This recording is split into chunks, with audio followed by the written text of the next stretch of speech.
Well, good afternoon, everybody. And I'm very happy to be here. I'm just going to make a few remarks and tell you particularly about a program we have at Americans United for Life. But I want to reflect for just a second about will the future be pro-life. And it's nice to speak at the youth forum. I thank the organizers for inviting a representative of old people to speak to young people. I'm glad to do that. And I agree with the previous speaker, the future of the pro-life movement will depend on the youth.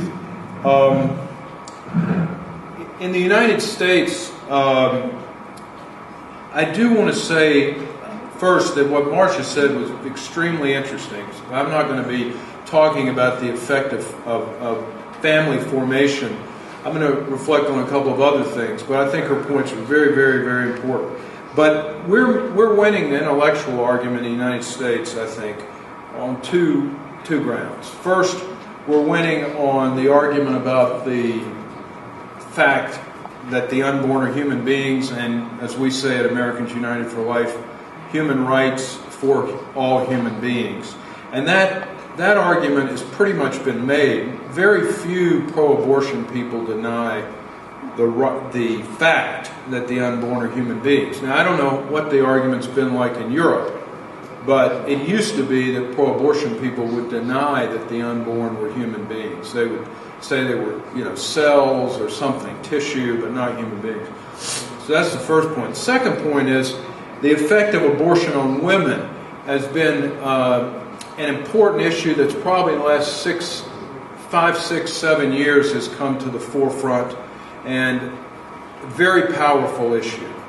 The fact that abortion has many victims, but at least a second victim that people never talked about, which was the woman herself. The consequences of abortion for women, including particularly psychological consequences, the possibility of suicide, as they say, suicide ideation, and things like that. It's been documented in the literature, and it's very important in the United States. The other thing I want to make a point of is that I met with someone from Spain about 6 months ago, and we talked about the pro-life march that was here. I'm very impressed by it. I've seen photographs of it. It's quite an accomplishment. But that person was in the United States at the time of our March for Life. Now, our March for Life has been going on every year since 1973. In the United States, our Supreme Court legalized abortion in 1973. So we've had a march every year since then. The person who was there from Spain, first of all, you have to also understand, our press always says there's maybe 20,000 people, 10,000 people. That's what the press says. This person from Spain, who I don't know, you had several 100,000 people here in Madrid, was in the U.S., saw our march, and said ours was at least twice what it was here. So my point is, not that you had a great march here, but in the United States, we have a great march that's been going on for 40 years, and it keeps going on. It's a witness that does have an impact in the culture. So people who are moved by the issue, it is very important, I think, to be public. It's not an angry march, but it's a march for life. And I want to also note that it played an important part in my life.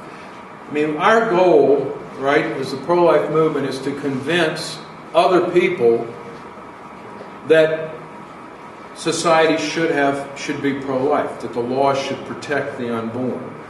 Well, many years ago, I was not pro-life, and I worked in Washington, D.C.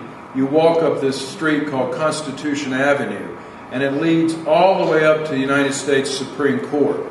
And as I said a minute ago, it was the Supreme Court that legalized abortion. So I was working up on what we call Capitol Hill. If you haven't been to Washington, it's the hill where we have the U.S. Capitol building, the Supreme Court. And I looked out my window a couple of years, and I would see the marchers. And I used to wonder about him because I wasn't pro-abortion, but I wasn't pro-life. And I used to watch him and I used to wonder about him. But you know what got my attention? What grabbed kind of into my heart and which played an important part in me becoming pro-life, and I think my point is it can become an important thing for other people that you don't even realize are being affected, is that it was just full of happy people. The stereotype is it's angry people or mean people, but these were obviously happy people, and they were young. It's incredibly, overwhelmingly young in the United States. So, you know, I think that that's contributing to what's going on in the United States. I think for you marching here in Spain or in other countries, the witness of first of all, that you love life in these marches and that they're full of young people is very powerful. So what I'd like to mention is a program we have at Americans United for Life that is called Advocates for Life. You can see this is the front page of a brochure we have. What are Advocates for Life? An advocate, I don't know how this translates, but it just means, it obviously means somebody who speaks in favor of something, but it also can mean lawyers. So my organization is a legal organization. It's composed of lawyers. And Advocates for Life is a program by which we go to the law schools and establish chapters that are pro-life. In the United States, law schools are not college, they're not university, they're graduate schools. So these are graduate schools. So we go to these graduate schools and we establish these chapters for the young people there. Now the reason that's extremely important in my view is that the legal culture in the United States, the elite academics, are overwhelmingly pro-abortion. So even though society is moving in a pro-life direction,